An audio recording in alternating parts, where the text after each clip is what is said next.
So good morning, everyone.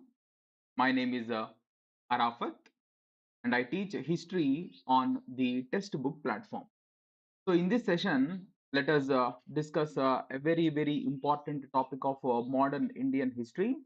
That is the Quit India movement.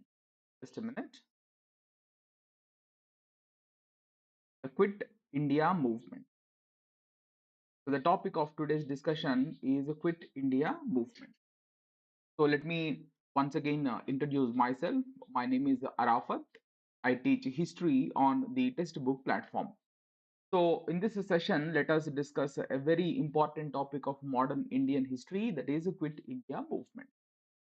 So the Congress Party launched and carried out three mass movements under the leadership of Gandhiji.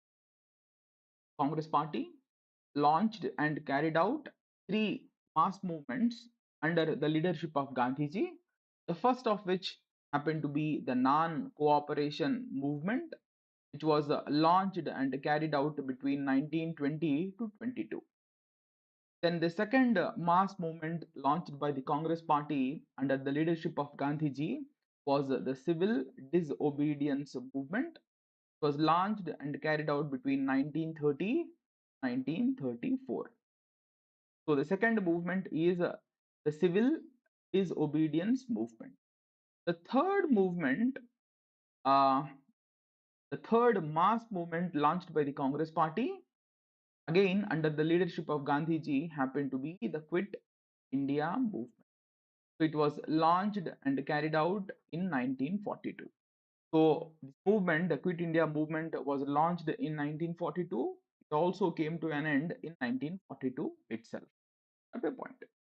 So this topic is very important. Many times questions have been asked from this topic, both from prelims as well as from mains point of view. So this topic is very important. Let us pay attention to this topic.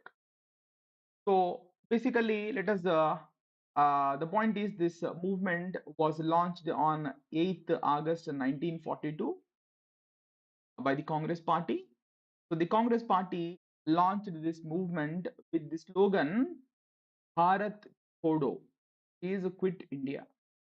Congress Party launched the movement on 8th August 1942, and it launched the movement with the slogan Bharat Chodo, that is Quit India. Good point. So this movement was carried out by the Congress Party under the leadership of Gandhiji. So this movement saw the participation of a large number of people from different sections of the society, also from different parts of it. Let me repeat, movement saw a large participation of people, uh, people from different sections of the society, and also from people belonging to different parts of it. This movement was launched by the Congress Party demanding complete independence of India. The Congress Party launched this movement demanding complete independence. The point is, this movement also saw the outbreak of violence on a very large scale. Movement also saw the outbreak of violence on a very large scale. In fact, of all the movements launched by the Congress Party, this movement, that is the Quit India movement, undoubtedly became a very bloody movement. Those reasons. The first reason happened to be the failure of the Cripps mission. The first reason happened to be the failure of the Cripps mission. So, Cripps mission came to India in March 1942, and the failure of this mission is reason number one for the launch of the Quit India. But before we discuss Cripps mission, the proposals brought to India by the Cripps mission, let us understand the background, uh, the background of the Cripps mission. Why did the Cripps come to India? Let me, I will explain in a while what we mean by this. But let us understand the the factors responsible for. Uh, let us understand the the background of the Crips mission. Why did Crips come to India? Let us understand those points. So basically, the visit of a Crips mission to India has something to do with the ongoing. Basically, Crips mission visited India in March 1942. So the visit of a Crips mission to India has something to do with the ongoing World War II. So basically, World War II was fought between 1939 to 45. That's the time period of World War II. And during the World War II, the world countries were divided into two groups. One is the Axis group, the other is the Allied group. So basically, uh, the countries of the world were divided into two armed camps during World War II. One is the Axis group, the other is the Allied group. So important countries of the Axis group are Germany, Italy, Japan, etc. Whereas important countries of the Allied group are, say, England, France, Russia, USA, etc. So these were the two. Basically, the world countries were divided into two armed camps, and they fought the war on the world scale between 1939 to 1945. So the point is, this Axis group had an upper hand till 1940. This Axis group had an upper hand in the World War II till 1942. The point. So basically, Germany started attacking and occupying the countries of the Allied group located in Europe. So basically, Germany, what was Germany doing? A important country of the Axis group. Germany, till 1942, started attacking and occupying the countries of the Allied group located in Europe, particularly in the Eastern Europe region. Eastern Europe. So, for example, Germany occupied many countries of the Allied group in Europe, such as, say, Holland, Poland, Belgium, and most of Eastern Europe was occupied by Germany. Japan was also another important country of the Axis group, started attacking and occupying the colonies of Britain and France located in Asia. So, what was Japan doing? Japan basically started attacking and occupying the colonies of Britain and France located in Asia. So, basically, Britain had many colonies in Asia. For example, say India was its colony, Sri Lanka was its colony, Burma, that is the erstwhile Myanmar, was its colony. Similarly, France also had numerous colonies in Asia. So basically, Japan, an Asian country, began attacking and occupying the colonies of Britain and France located in Asia. At a point. So this was how the situation proceeded till 1942. So let me repeat this point once again. The coming to India of the Crips mission has something to do with the ongoing World War II. I told you World War II was fought between 1939 to 45. During this time, during this period, world countries were divided into two armed camps. One is the Axis group and Allied group. And Axis group countries had an upper hand in the World War II, at least till 1942. From 1942 onwards, of course, the tide began to change. Uh, the Allied group countries began to have an upper hand mostly from the beginning of 1943 onwards. But till 1942, the Axis group had its upper hand. That's the point. So I told you, Japan, on the other hand, started occupying the colonies of England and France located in Asia. This was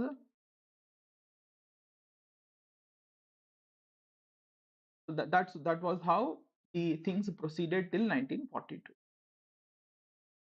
I told you that Indonesia, basically Malaysia and Burma, these were occupied by Japan. And in fact, Japan also dropped bombs on Vishakhapatnam because, yeah, Vishakhapatnam is basically city of Andhra Pradesh. So Japan even dropped bombs on Vishakhapatnam because India happened to be a colony of Britain. So this is how things proceeded till 1942. And these developments, that is the development of Japan trying to occupy the British colonies, began to worry the Congress leaders. The When Japan started dropping bombs on Vishakhapatnam, these developments began to worry the Congress leaders. They became very anxious about the safety of India. The Congress leaders began to become very anxious about the safety of India. So it was in that context that the Congress Working Committee meeting was held in December 19.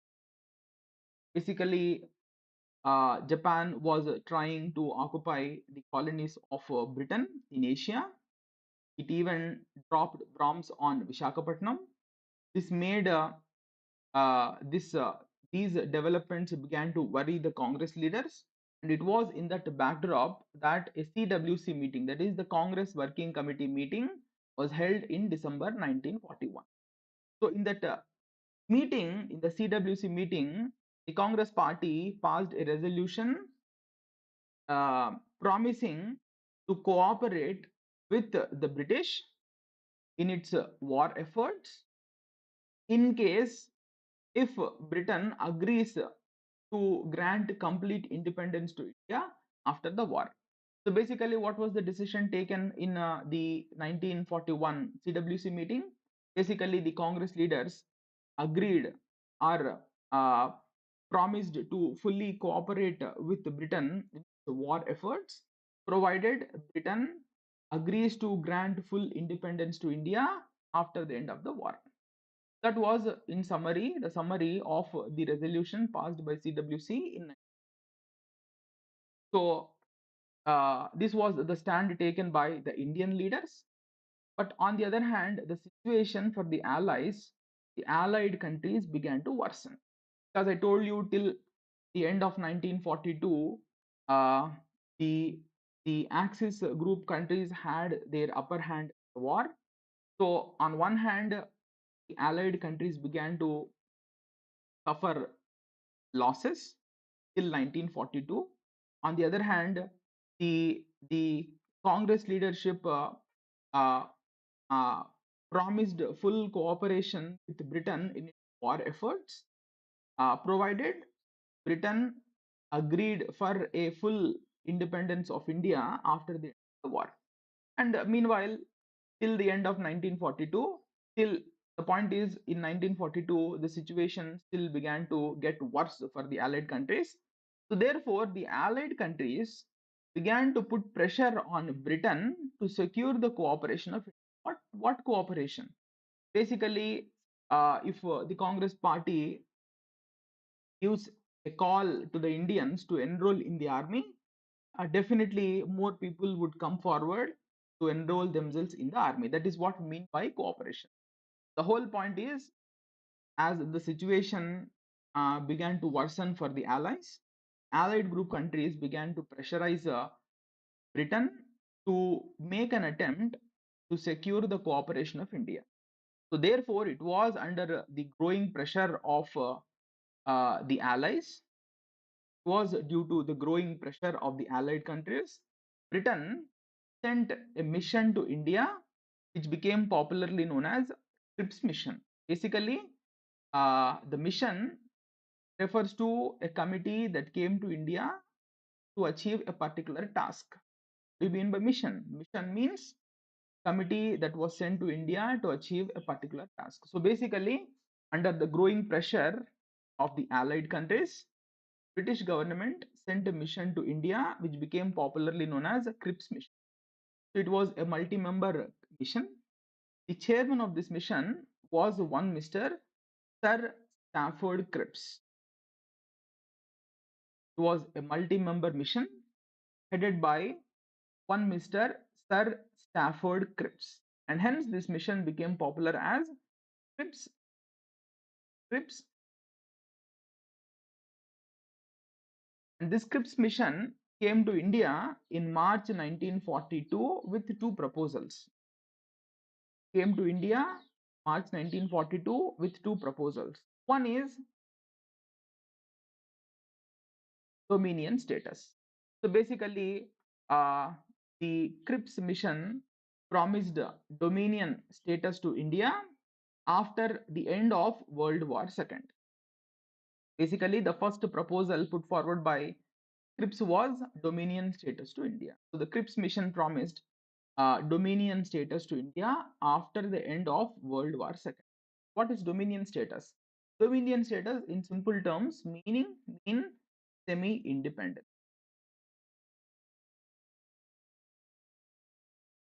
Basically, dominion status, in simple terms, refers to semi-independence. So the Congress Party, right from 1929 AD onwards, has been demanding the granting of a complete independence. So the point is, right from 1929 itself, the Congress Party has been demanding granting of a complete independence. Yeah, but the Cripps mission in 1942 came with a proposal of granting dominion status to India, that too after the end of the World War II. So this was the first proposal brought to India by the Cripps mission. The second is the Cripps mission also promised the formation of a constituent assembly. The second proposal was relating to the formation of a constituent assembly. So basically, the Cripps mission promised that a constituent assembly will be formed in India after the end of the war. This constituent assembly shall be formed to frame a new constitution for India. So basically, this mission proposed the formation of a constituent assembly after the end of the war, and this constituent assembly shall be formed to prepare or to frame a new constitution. But a few of the provisions, the point is, there was the second proposal, but in the second proposal there was a clause that if any of the province, because British India had numerous provinces, so British India had so many provinces. So basically, there was a clause in the second proposal. The clause is that if any of the province is not prepared to accept the new constitution prepared by the Constituent Assembly, such a province would have the right to sign a separate agreement with Britain regarding its future status. Let me repeat this point once again. So this was a clause mentioned in the second proposal. The second proposal was that the Cripps mission promised that the British government would take steps for the formation of a constituent assembly after the war. But there was a clause in the second proposal stating that any of the province, if it is not prepared to accept the constitution prepared by the Constituent Assembly, such a province would have the right to sign a separate agreement with Britain regarding its future status. So, for example, say some Muslim majority regions like uh, say Northwest Frontier Province, just for the sake of example. So NWFP was also part of British India. Say this NWFP is at present part of Pakistan. Say this being a Muslim majority region, if such a province is not ready to accept the new constitution prepared by the Constituent Assembly, according to this clause, the NWFP would have the right to sign a separate agreement with Britain regarding its future status. Means that if NWFP is not happy with the constitution, NWFP can sign another agreement with Britain regarding its future status. So what do you mean by future status? Means that if NWFP does not want to remain a part of India, it will be allowed to become a separate nation. That is what we mean by future status. So this was the second proposal brought to India by the Cripps mission. So basically, Cripps came to India with two proposals. One is a dominion status. Second is the formation of a constitution. But what was the reaction of the Congress party to these proposals? What was the reaction? Congress party outrightly rejected both of these proposals. The Congress party outrightly rejected both of these proposals brought to India by the Cripps mission. This was because right from 1929 onwards, the Congress has been demanding complete independence. So the Congress party was not ready to accept anything short of a complete. So one, the Congress party was not ready to accept dominion status. Congress party wanted the British to grant complete independence to India. That was reason number one for Congress party rejecting the Cripps mission's proposals. Particularly, the Congress party was deeply disappointed with the provision for the partition of India.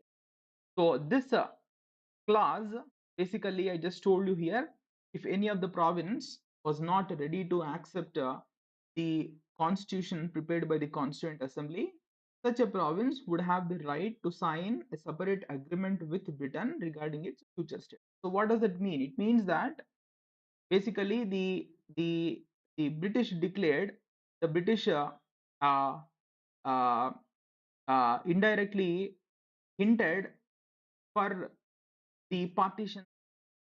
So basically, the Congress party particularly was deeply disappointed with the provision for the partition of India. So what was the reaction of the Congress party to the Cripps proposals? Basically, Congress party outrightly rejected the proposal. Rejected both these proposals brought to India by Cripps. That's the point. So reason number one, the whole point which I'm trying to convey is we are now discussing reasons for the launch of the Quit India movement by the Congress. The reason number one for the launch of the Quit India movement was the failure of Cripps mission. The point. So the Indians were uh, uh, the point is uh, Indians were, the nationalist leaders were hopeful that the Cripps would come to India, were very hopeful about the Cripps mission.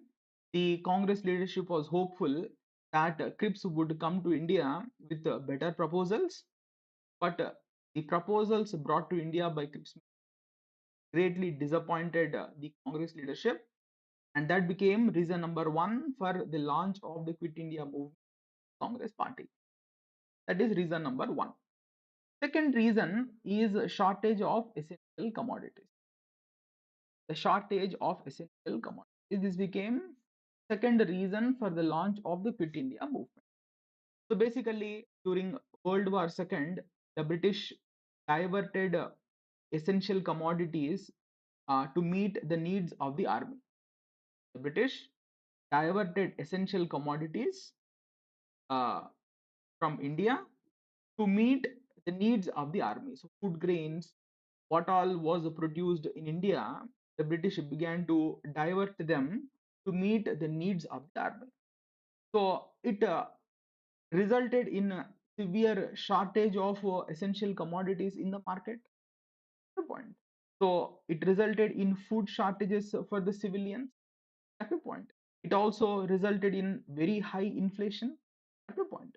So the point is, when the British diverted the essential commodities to meet the needs of the army, it basically resulted in food shortage for the civilian. It also resulted in very high inflation. In fact, famine-like conditions began to appear in different parts of the country, particularly in Nobal, in Bengal, notably in Bengal, sorry, particularly in Bengal, um, there was a very severe famine in 1940, in which large number of people died. So this famine was not just due to failure of monsoons.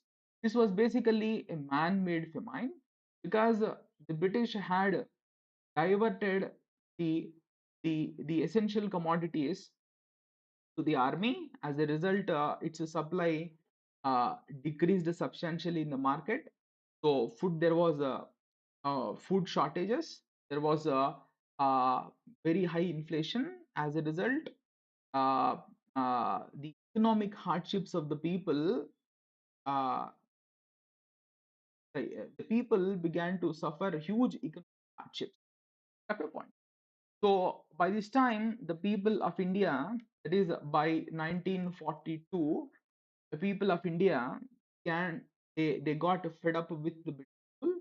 Because the point is, there was absolutely no need for India to join World War, because absolutely uh, Indians were forced to join World War. In fact, we had no reason to participate in World War. It was the British which forced India to participate in World War, resulting in so many problems to the Indians.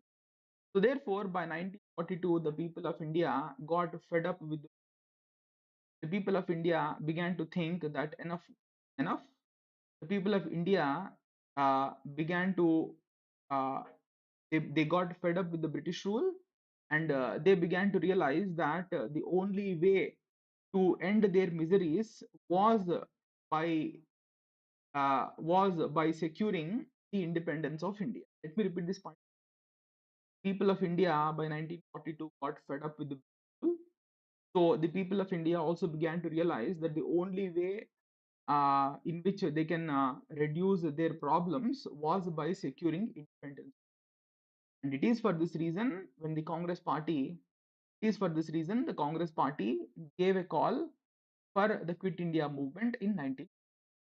Second reason for the Quit India movement is the shortage of essential commodities. The third is imminent collapse of the third reason for the Congress Party to launch the Quit India movement was the imminent collapse of the British Empire. So basically, I told you till the end of 1942, the the Axis group countries had an upper hand in World War II. So basically, uh, the Japan particularly uh, was uh, uh, Japan particularly was creating too many problems to Britain. So Japan started attacking and occupying many of the colonies of Britain. So, for example, in 1942, Japanese invaded and occupied Singapore, was basically a British colony. And similarly, in the same year, 1942, the British also invaded and occupied Burma. Burma was also a British colony till 1942. But during the course of World War II, Japan attacked and occupied even Burma. So basically, uh, uh, Britain was in very great distress in 1942. Many people believed that uh, British Empire would collapse sooner than later. So the nationalist leadership was of the view that the time, the point is, the nationalist leadership was of the view that the best time to launch a movement against the British was 1942. Let me repeat the point once again. The point is, by till the end of 1942, the Axis group countries had an upper hand. Particularly, Japan greatly troubled the British. Japan, in fact, attacked and occupied both Singapore and Burma, which were essentially the British colonies. So basically, the British were in great trouble in 1942, and therefore the Indian nationalists began to sense an opportunity. The nationalist Indians, they began to think that perhaps that was the right time for them to launch the mass movement against the British to mount even more pressure on it.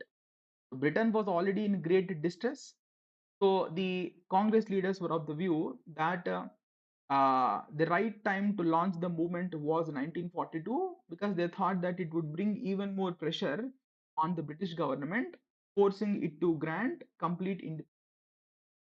So basically, the Congress leadership was convinced that if more pressure is mounted upon the British, under pressure, the British might end up granting independence to it. So that's the reason why the Congress party decided to launch Quit India movement in 1942. Third reason. The fourth reason is the fear of Japanese aggression. This is also one of the reasons. So basically, the Japanese back in the early 20th century AD, the Japanese were uh, dreaded people. They were feared very much because in whichever country of Asia uh, they occupied, the countries of Asia which they occupied, they created a lot of death and destruction. So they were very ruthless in their treatment of the people of the countries which they occupied. Let me repeat the point once again. So back in early 20th century AD, the Japanese were uh, very dreaded. They were feared a lot. At my point, this was because the Japanese military was very ruthless in the treatment of the people of the countries which it occupied. For example, uh, the Japanese treatment of the people of Burma was quite brutal. So Burma, I just told you, Burma was British colony, but in 1942 it was occupied by Japan. Following its occupation, the Japanese began to ill-treat the Burmese people of Burma. They began to harass the people of Burma. So many of the people of Burma, many Burmese individuals were made as prisoners of war. So many Burmese were made to join. They were forced to forced labor was imposed on the Burmese. Repeat the point once again. The point is people, the people of Burma began to be Japanese. The people of Burma uh, were forced to perform unpaid labor. Those Burmese who resisted the British were arrested, made as prisoners of war.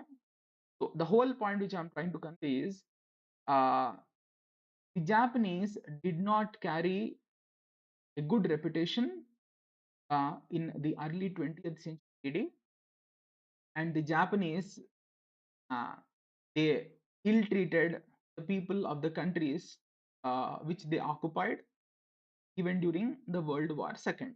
For example, Singapore, for example, say Burma, etc. The Indian leadership was worried that the Japanese would repeat the same even in India, uh, even in India, in case India is occupied by the Japanese. The point is, the Japanese, in fact, I told you, the Japanese during the course of World War II dropped bombs on Visakhapatnam. So the Indian leadership was worried that the Japanese would repeat the same as to what they have done in other parts of the world in case India also ends up uh, if in case India ends up occupied by the Japanese. So basically, the fear of the Japanese aggression made made Congress leaders to launch. Congress leaders came to the conclusion Japan may invade India only because India happened to be, and therefore to escape from the Japanese aggression, the Congress leaders were of the view that they should do their best to first secure the independence of India, thereby prevent Japanese aggression. That was the stand taken by the Congress leadership. So the fourth reason that prompted the Congress leaders uh, to launch the Quit India movement was the Japanese aggression. Then the fifth reason is the unilateral British decision to involve India in World War II. Basically, World War II broke out in 1939. So as soon as World War II broke out, the British government, led by Viceroy Linlithgow, took a unilateral decision. Basically, during the course of World War II, the Viceroy was one Mr. Go. So when the World War II broke out in 1939, the British government, led by Viceroy Linlithgow, took a unilateral decision to involve India in World War II. So basically, Linlithgow did not consult uh, any of the political leaders of India before taking the decision to make India a party to World War II, party in World War II. This was the decision. So this was a very important decision, and the British government took this decision without consulting any political leader of India. This greatly angered the Congress leadership and became one of the reasons for the Congress party to launch the Quit India. So this decision, this unilateral decision of the British government greatly angered, uh, it greatly angered the Congress leadership and became one of the reasons for the launch of the Quit unilateral British decision to involve India in World War II. Also, so these are the five reasons that forced the Congress party to launch the Quit India. So let's take a look at the five reasons. One reason is the failure of the Cripps mission. You know what we mean by mission. You also know the proposals with which he came to India, and these proposals were not acceptable to the Congress leadership. Second reason was shortage of essential commodities. Third is collapse of the British Empire because uh, uh, Britain was in great distress in 1942. Everyone um, thought that the British rule might come down in time soon. So the Congress leadership believed that the right time to launch the movement was in because it believed that by launching the movement, Congress party thought that it might mount even more pressure on the British, leading to British granting complete independence to India. That was the thinking, and therefore that prompted the Congress leadership to launch the Quit India. Fifth is the fourth is the fear of Japanese aggression. The fifth is the unilateral decision taken by the British to involve India in World War II was the reason. Take a look at the course of the Quit India. How did this movement begin? Who played what role? Let us. So basically, on 8th August, date is also important. On 8th August 1942, a CWC, that is a Congress Working Committee meeting, was held in Bombay. Congress Working Committee meeting was held in Bombay, where a decision was taken to launch the Quit India movement. It was in the meeting, the CWC meeting held on 8th August 1942, that a decision was taken by the Congress party to launch the Quit India movement. Point. So, in this meeting, in this CWC meeting, Gandhi ji delivered a speech that had uh, that created that had uh, most electrifying impact on the people. We repeat, this meeting, in the CWC meeting, Gandhiji delivered a speech which is popularly called as a do or die speech. A do or die. Karo ya maro. At a point. So this speech undoubtedly uh, created the most electrifying impact on the people. At a point. Let us understand what this is. So basically, it was on 8th August. CWC meeting, that is Congress Working Committee meeting, was held. In that meeting, the Congress leadership took the decision to launch the Quit India. CWC meeting was held at Bombay. So it was in this speech, in this meeting, that Gandhiji delivered one of the most historic speeches, uh, called as the Do or Die speech. This speech created deep impact on the minds of. What is that speech? Let us understand. So this speech is a very unusual speech delivered by Gandhiji, because uh, before to this speech, Gandhiji never spoke such a language. Perhaps it was for the first time we see a different type of an individual. Uh, we, the point is, it was in 1942. It was in this, we get to see uh, uh, Gandhiji as altogether a different individual. Till 1942, Gandhiji never encouraged violence. Gandhiji advocated peaceful methods to protest against British. But in this speech, which Gandhiji delivered, uh, he was altogether a different. So, what did Gandhiji say in this speech? Let us take a look at excerpts of Gandhiji's speech. Here is a mantra, start one, that I give you to you, that I give you. You may imprint on your hearts, and let every breath of yours give expression. The mantra is do or die. We shall either free India or die in the attempt. We shall not live to see the perpetuation of our. This is excerpts of the speech by Gandhiji.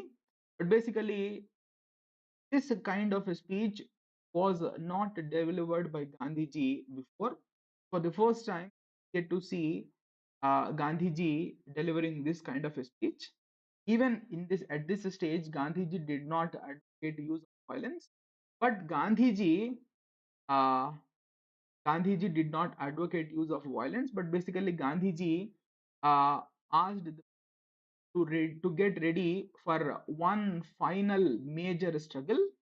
Gandhiji gave a call to the people to not hesitate to give their lives. Gandhiji in this speech gave a call to the people to not hesitate even to give their lives for the cause of the nation. Good point. So this was a uh, uh, different. This type of a speech Gandhiji never made before. Good point. So he was altogether in a very different mood, as we get to know from this speech of the point. So the point is, the Congress party took the decision to launch the movement on 8th August 1942. Congress party no doubt took a decision to launch the Quit India movement on 8th August 1942, but the programs of action were not yet decided by the Congress party. Congress party took the decision, no doubt, but the Congress party did not decide the programs of action to be carried out by the Congress party. Programs of action, the types of protest that needs to be carried out by the party, were not yet. So, but the British government was in no mood till the actual launch of the movement Congress party.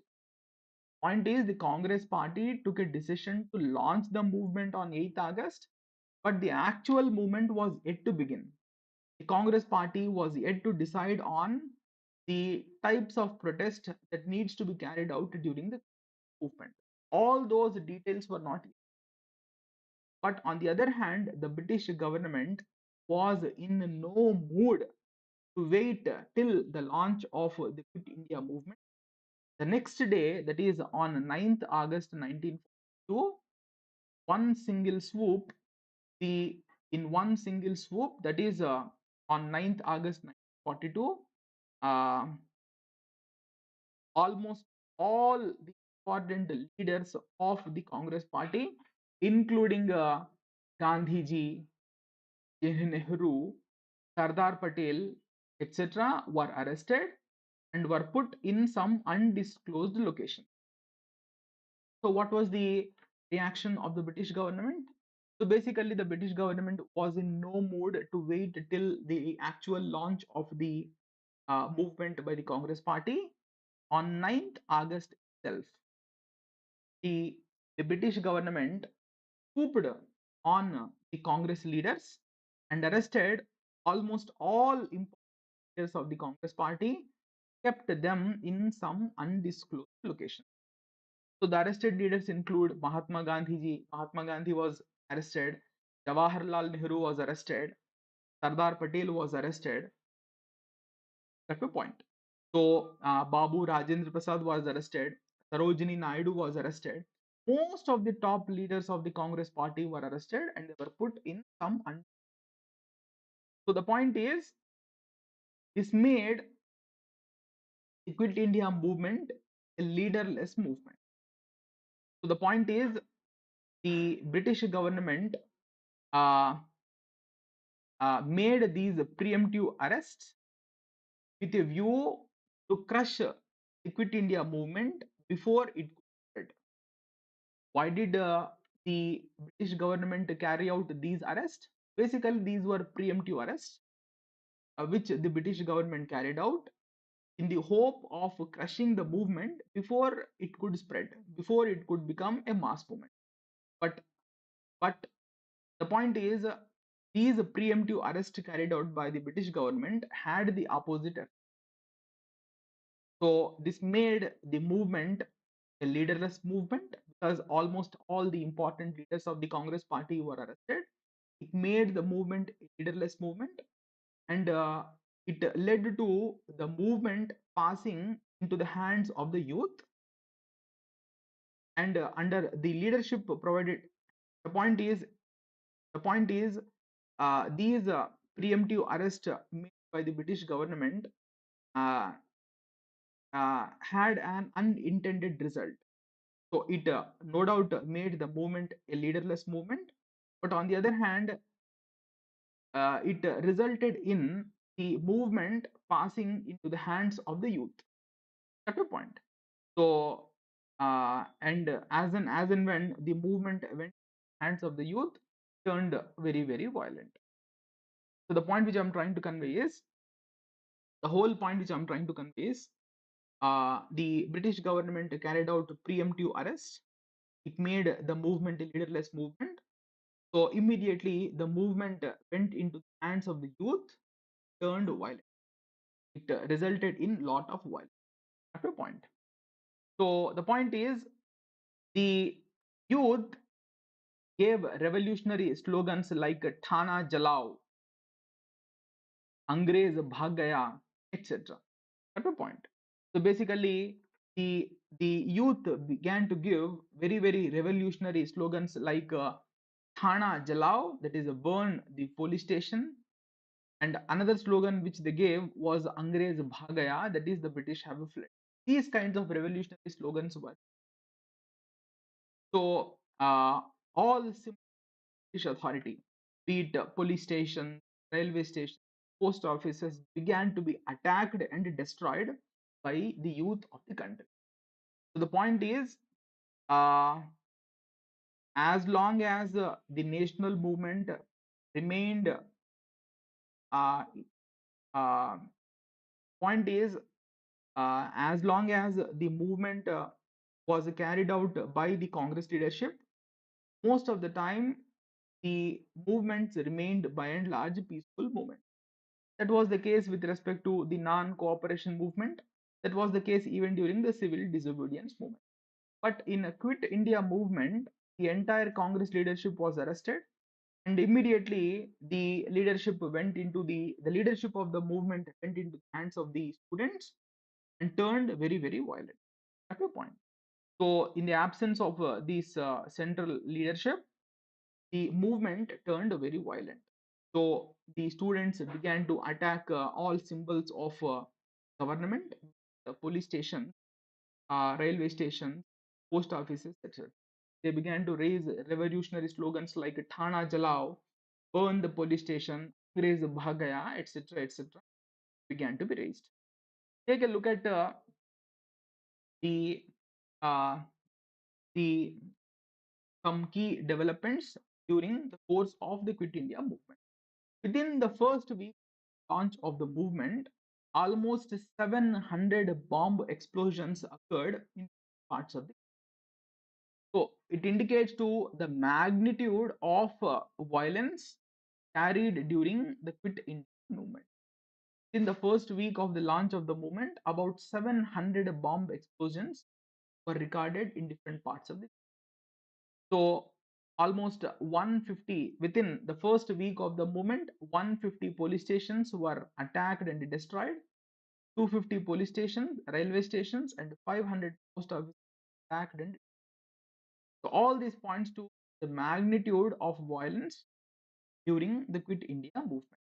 So the point is, by the end of 1942,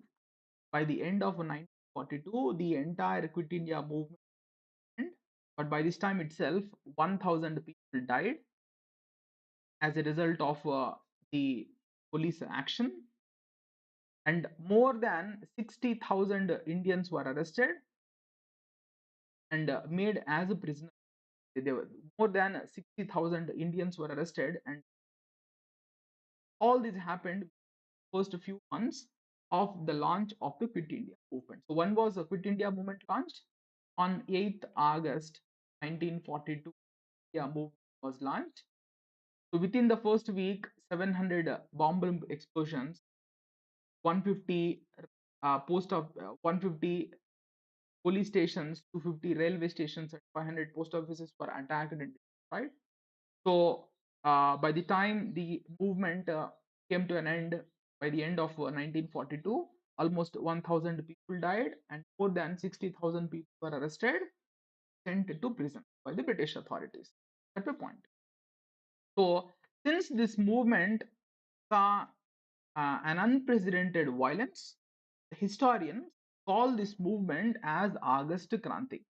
So the other name for Quit India movement is August Kranti. Why?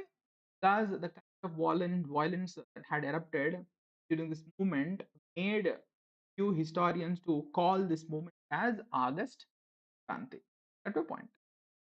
So during the course of the Quit India movement, in few regions of India, parallel governments also began to.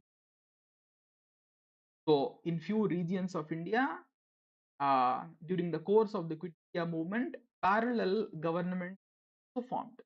So for example, in Balia, the place in UP, a parallel government was formed in August 1942 itself. So this parallel government in Balia was formed by one Mr. Chittu Pandey. Chittu Pandey. Point. Then we have another uh, uh, parallel government being formed in Tamluk, Bengal. This parallel government, uh, uh, uh, this parallel government existed between 1942 to 1944. This parallel government was carried under the leadership of Satish Chandra Samantha. Satish Chandra Samantha. These are parallel governments. Then in Maharashtra, in the Satara region of Maharashtra, a parallel government was formed by Y.B. Chavan and Nana Patil. So the point which I'm trying to convey is three parallel governments were formed in different parts of the country during the course of the Quit India. These are the three parallel governments. That's the point. So this parallel government formed in Tamluk was called Jatiya Sarkar. Jatiya Sarkar. Whereas the parallel government formed in Satara was named Prati Sarkar. These are basically parallel government. Prati Sarkar. That's the point. Then take a look at the role played by some key nationalists during the Quit India movement. So basically, Mahatma Gandhi was basically the force behind his speech "Do or Die." Greatly inspired millions of Indians to join the Quit India movement. So particularly after his arrest, so uh, widespread protest broke out in different parts of the country. Particularly after his arrest, uh, widespread protest broke out in different parts of the country. So of course, he was not there during the most of course of the Quit India movement because he was arrested and put in prison. Then we have Aruna Asaf Ali, very prominent nationalist. So she is popularly called as the grand old lady of the Indian. So at times in some examinations, cost who is name is Aruna. So she played a very prominent role at that point. So Aruna Asaf Ali hoisted the tricolor flag on 9th of August 1942, making the formal beginning of the Quit India.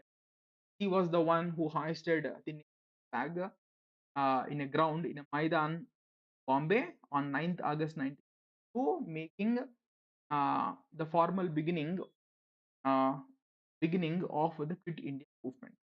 At a point later, she escaped arrest.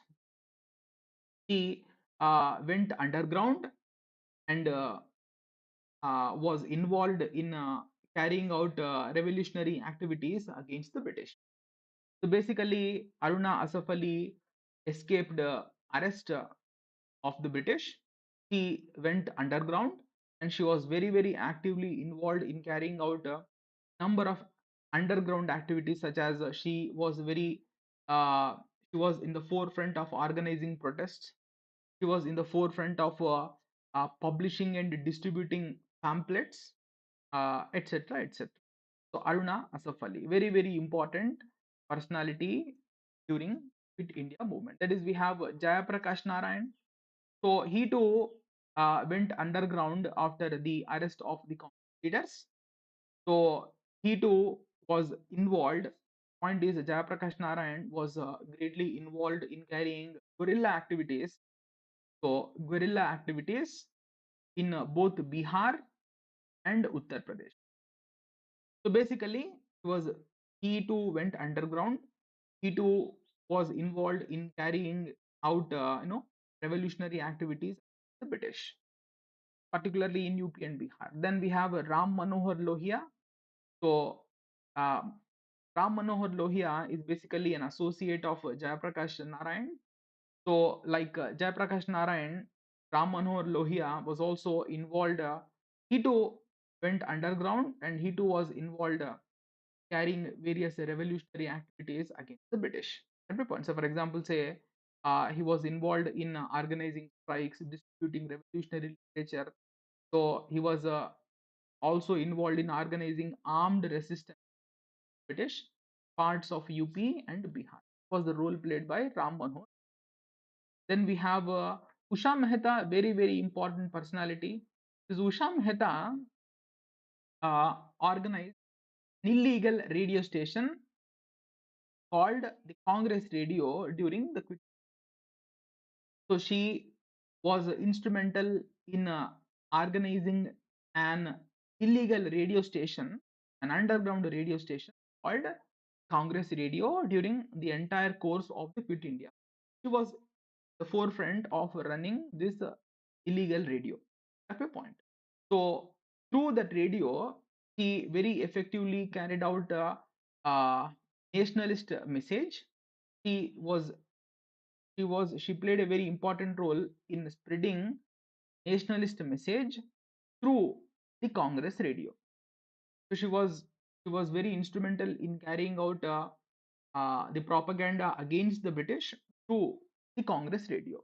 At a point is Usha Mehta for you. Then we have Kamraj.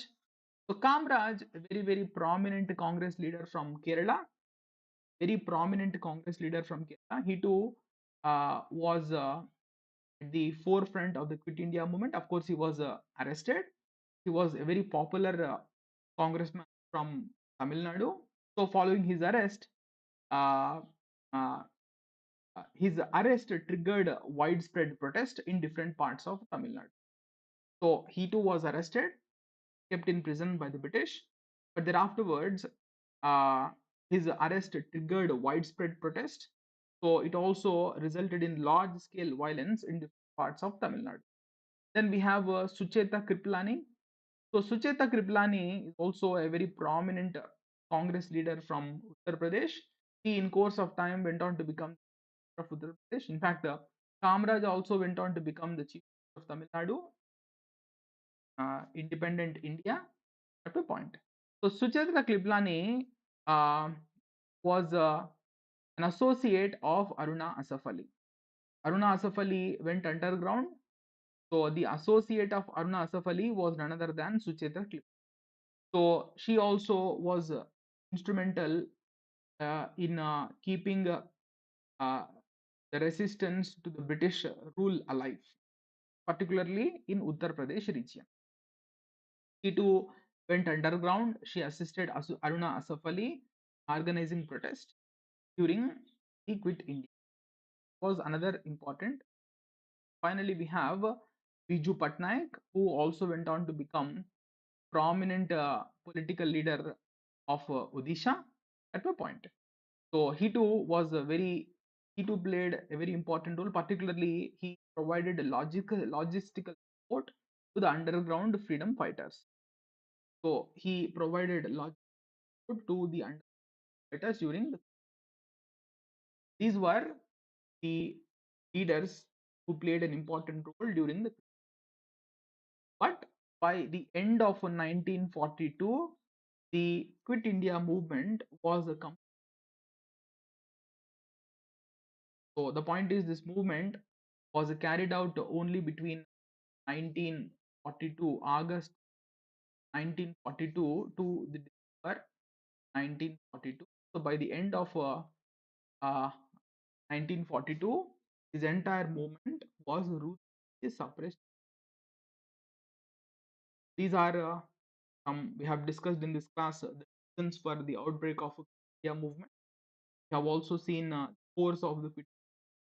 Then we have seen the role played by some prominent individuals, prominent during the I have specifically not discussed about Sardar Patel, the role of Sardar Patel, Jawaharlal Nehru, Subhash Chandra Bose, etc. Because most of the Congress leaders were arrested and were put in prison. Subhash Chandra Bose by this time was not in India. He was in Japan. Uh, he was making efforts to create an army to secure the independence. Therefore, I have not discussed the roles of Subhash Chandra Bose because he was not in India 1940. The other Congress leaders they were anyway arrested and put behind the bars. British. Therefore, I have not made. But these are some other individuals who escaped arrest, played a very prominent role during the course of the second, during the course of the Quit India. So that's all for today. See you in the next class.